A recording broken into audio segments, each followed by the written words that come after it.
គ្នាឥឡូវយើងមកបន្តជាមួយនឹង vlog ឆាងហៃទៀតហើយចេញរៀងចូលគ្នាទៀតហើយកុំឲ្យចាំយូរចង់ពីចុងវីដេអូនោះគឺខ្ញុំប្រាប់ថាខ្ញុំធ្វើដំណើរតាមរថភ្លើងទៅកាន់ឆាងហៃតបមកយើងជិះប្រហែលជា3ម៉ោងអីយើងដល់ឆាងហៃហើយដល់ប្រហែលជាម៉ោង12ខ្ញុំយកអវ៉ាន់ទៅដាក់នៅកន្លែងខ្ញុំគេងសិនខ្ញុំអត់ទាន់មានកម្រងទៅណាដោយសារថាយើងរៀងនឿយដែរយើងដើរមកច្រើនដែរហើយអញ្ចឹងយើងគ្រាន់តែនៅលេងនៅកន្លែងយើងគេងទៅដោយសាររៀងធំដែរហើយស្អាតណាកន្លែងខ្ញុំគេងចុងក្រោយហ្នឹងគឺស្អាតហ្មងវាលាយជាមួយនឹង traditional ទៀតអានេះរៀងងឹតដែរប្រហែលជាម៉ោង6ខ្ញុំធ្វើដំណើរចេញទៅញ៉ាំអីល្ងាចនៅនេះគឺថាប្រជាជនច្រើនហ្មងអញ្ចឹងតែម៉ោងប៉ុណ្ណឹងអីគឺថាស្ទះផ្លូវខ្ញុំមកឆាងហៃនេះរៀងស្គាល់ដែរដោយសារតែអ៊ីខ្ញុំក៏ធ្លាប់រៀននៅហ្នឹងយើងអត់យូរយើងញ៉ាំអីហើយក៏យើងទៅដើរលេងនៅក្នុងក្រុងនៅនេះគឺអាគារស្អាតខ្លាំងហើយមានភ្លើងពណ៌ច្រើនទៀតនេះអាគារនៅខាងក្រោយខ្ញុំហ្នឹងគេហៅ The Bond កន្លែងហ្នឹងដូចជាកន្លែងមានកន្លែងគេធ្វើការកន្លែងអីដែរខ្ញុំឮអ្នកខ្លះនិយាយថានៅហ្នឹងគេបិទភ្លើងរៀងលឿនដែរគេអត់បើកដល់ទល់ភ្លឺអីទេនេះយើងមកមើលចំប្លង់នេះគឺថាស្អាតហ្មងទីក្រុងហ្នឹងបន្ទាប់មកយើងបន្ត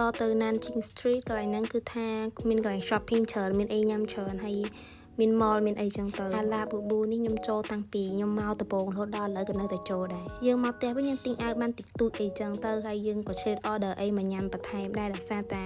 យើងរៀងហត់ដូចញ៉ាំបានពេលដើរលេងបន្ទាប់មកព្រឹកថ្ងៃថ្មីគឺយើងមក Disneyland មុនគេគឺថានៅនេះធំមែនតើប្លែកគ្រាន់តែ entrance វាក៏ចូល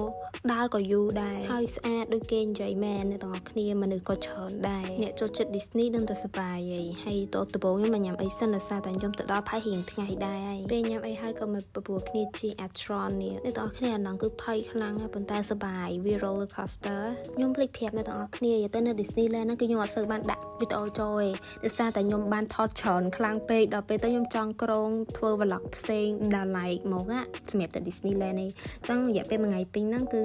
ខ្ញុំនៅក្នុងនឹងចំណាយពេលក្នុងនឹងរហូតដល់យប់ប្រហែលជាម៉ោង9ហ្នឹងដោយសារតែនៅម៉ោង9ហ្នឹងគេមាន firework កន្លែង Castle ហើយ firework ហ្នឹងខ្ញុំមើលបានតែមួយផ្លែទេខ្ញុំក៏បញ្ញាប់មកជិះរថភ្លើងវិញព្រោះខ្ញុំខ្លាចណៃណាមនុស្សច្រើនខ្លាំងពេកដល់ពេលព្រឹកស្អែកម្ដងថ្ងៃហ្នឹង plan យើងគឺដើរទៅក្នុងក្រុងកន្លែងតំបន់បុរាណអីចឹងទៅដំបូងឡើងយើងធ្វើមកញ៉ាំ breakfast សិនហើយថ្ងៃហ្នឹងយើងរៀង chill ដែរយើងអត់តន់ចេញពីព្រលឹមហ្មងហើយដល់រៀងថ្ងៃដោយសារតែយើងរៀងហត់ណាពេលហ្នឹងខ្ញុំនៅចិនឡើងចង់10ថ្ងៃឯងចឹងទៅខ្ញុំរៀងហត់អស់កម្លាំងដែរប៉ុន្តែកន្លែងយើងគេងមាន view ស្អាតចឹងក៏យើងនៅក៏វាមិនខាតបង់អីដែរបន្ទាប់មកប្រហែលជាម៉ោង11អីខ្ញុំចេញទៅរកអីញ៉ាំអីដល់ម៉ោងបាយថ្ងៃត្រូវទៅចេញមកដើរលេងគឺយើងត្រូវទៅដើររហូតហ្មងគឺមិនអាចមានអីជីហងហើយថ្ងៃហ្នឹងខ្ញុំមកកន្លែងអាគារបុរាណហ្នឹងខ្ញុំមើលមកដូចកន្លែងគេថតរឿងតែខ្ញុំអត់ដឹងថារឿងអីទេប៉ុន្តែដូចខ្លាំងអ្នកទាំងអស់គ្នាក៏គិតថាដូចទេត្រូវអត់ហើយ street food នៅហ្នឹងគឺឆ្ងាញ់សាហាវពេលខ្ញុំទៅចិនខ្ញុំផឹក Coco ឡើងច្រើនឥឡូវឡើងខ្លាចជា top fan ហើយនិយាយថាខ្ញុំដើរឡើងអង្គុយកណ្ដាលផ្សារគេនេះពេលហ្នឹងដូចខ្ញុំត្រូវទៅ mall មួយទៀតញ៉ាំបាយល្ងាចប៉ុន្តែប្រហែលជាម៉ោង3ខ្ញុំញ៉ាំបាយពេលល្ងាចបាត់ហើយពេលហ្នឹងខ្ញុំចាំដូចជាទៅសាកស៊ុបដូងព្រោះអ៊ីខ្ញុំក៏ស្គាល់ក៏ recommend នាំទៅចឹងទៅតាមពិតយើងដើរច្រើនហើយយើង shopping ទៀតប៉ុន្តែខ្ញុំអត់សូវបានថតដាក់ចូលឥឡូវយើងមកមើល view អាគារវិញព្រោះនៅហ្នឹងគឺថាអាគារស្អាតខ្លាំងហើយយើងត្រូវតែមកដើរមើលហ្មងហើយគេលេងភ្លើងហើយមួយទៀតអាគារវាខ្ពស់ដល់ពេលទៅយើងមើលមកស្អាតហ្មងខ្ញុំចូលចិត្តទីក្រុងហើយចូលចិត្ត view ទីក្រុងកន្លែងអាគារខ្ពស់ណាប៉ុន្តែពេលចាស់ទៅខ្ញុំអត់ដឹងថាខ្ញុំត្រូវចូលចិត្តចឹងទៀតអត់ទេថ្ងៃហ្នឹងយប់ចុងក្រោយចឹងទៅយើងដើររៀងមកអស់ជើងដែរហ្នឹងហើយកន្លែងនេះគេហៅGod Temple អីខ្ញុំអត់ចាំទេនេះដែលដឹងតែពេលខ្ញុំដើរយូរហើយខ្ញុំទៅ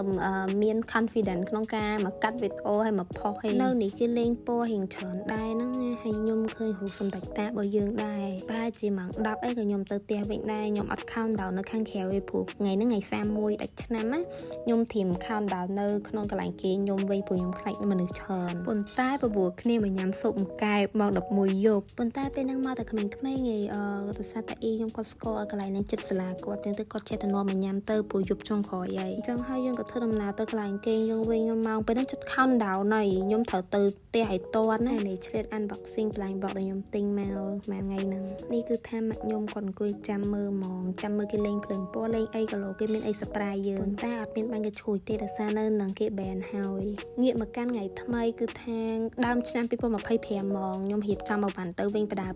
ហើយសក់ហ្នឹងរៀងអត់តបានកក់ដូចជាឆ្លៀតទៅកក់សក់ទៀតមុននឹងខ្ញុំចេញមកដោយសារតែខ្ញុំហោះម៉ោង4ល្ងាចទេអត់អីទេកក់សក់ឲ្យដល់ម៉ោងញ៉ាំបាយថ្ងៃហ្មងខ្ញុំ order មកទៀតអូចិត្តសេបែបទៅឆាងហៃហើយពីថា ខ្ញុំចង់ទៅចិនទៀតអានេះខ្ញុំមកស្តាន់បាយនៅពលានមុនហ្មងនិយាយទៅខ្លាចញ៉ៃញ៉ៃច្រើនប្រហែលជាម៉ោង1ខ្ញុំដល់ពលានហើយខ្ញុំហោះទៅម៉ោង4ហើយអត់យូរក៏យើងដល់ម៉ោងហោះទៀតដែរយើងរៀបហោះទៅ transit នៅកងជោសិនព្រោះថាពីឆាងហៃទៅអត់មាន direct fly ទេនិយាយទៅអាឆាងហៃហ្នឹងគឺថាខ្ញុំរៀងស៊ីអា vlog នៅ airport ហ្នឹងបន្តិចខ្ញុំមិនដឹងថាថៃបើខ្ញុំថតច្រើនមិនមានអារម្មណ៍ថាចង់ទៅទៀតអ្នកទាំងអស់គ្នាទៅគឺថាខ្ញុំចង់ទៅចិន100ឆ្នាំពេលហ្នឹងប៉ាជា sunset ដែរដល់ពេលទៅឃើញ sunset ស្អាតហើយអានេះខ្ញុំជិះយន្តហោះហ្នឹងគឺថាគ្នាខ្ញុំហ្នឹងគឺអង្គុយមកជួរហ្នឹងស៊ីដាច់ហ្មងអ្នកទាំងអស់គ្នាហោះមានអីធុញបើមើលរឿងរហូតម្នាក់អានេះខ្ញុំមក transit ហើយខ្ញុំនឹងអង្គុយចាំដារេរចុះឡើងទៅហើយខ្ញុំមួយប្អូនខ្ញុំអាទូចហ្នឹងគឺចិត្តបែកគ្នាហើយស្អាតតែសូវដែរជួបគ្នាទេសំខាន់ពេលហ្នឹងយប់ឯណាប្រហែលជាម៉ោង